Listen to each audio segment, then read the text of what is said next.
Hello বন্ধুরা, সকলে কেমন আছো? আশা করি সকলে খুব ভালো আছো, সুস্থ আছো। আজকে কি বানাতে চলেছি নিশ্চয়ই প্রথমে দেখেই বুঝতে পেরেছো। তো এই প্রজাপতি ক্লিপটা তৈরি করার জন্য প্রথমে দুটো রাউন্ড শেপের কাপড়ের টুকরো কেটে নিতে হবে এবং দুটো স্কোয়ার শেপের কাপড়ের টুকরো কেটে নিতে হবে।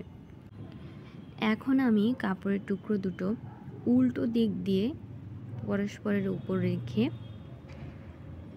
এটা সুতো দিয়ে ভালোভাবে সেলাই করে নেব।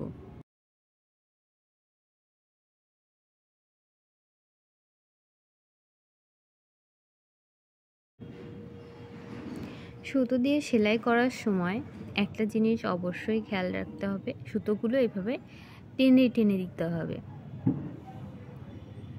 যাতে এর ভিতরে কোনো ভাঁজ পড়ে না যায়।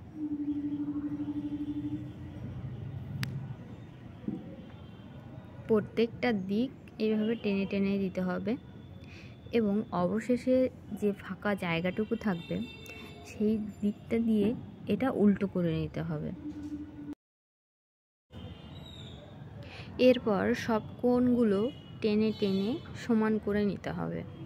সমান করে নেওয়ার পর যে অবশিষ্ট ফাঁকা জায়গাটুকুও ছিল সেটাও সেলাই করে তার মুখটা বন্ধ করে দিতে হবে।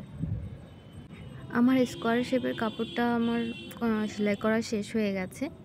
এখন আমি রাউন্ড শেপের কাপড়টাও ঠিক একইভাবে সেলাই করে নেব। সেলাই করার শেষে তার মুখটাও ঠিক একইভাবে বন্ধ করে দিলাম। এরপর স্কোয়ার শেপের কাপড়টার উপর রাউন্ড শেপের কাপড়টা রেখে সোজাসুজিভাবে সেলাই করে দিতে হবে। এরপর সুতোটা সোজাসুজিভাবে টেনে নিয়ে মাঝ বরাবর বেঁধে দিতে হবে, তাহলে এরকম প্রজাপতির শেপ চলে আসবে। এরপর আমি একটা টিপটপ ক্লিপের উপর প্রজাপতিটা আঠা দিয়ে লাগিয়ে নিয়েছি।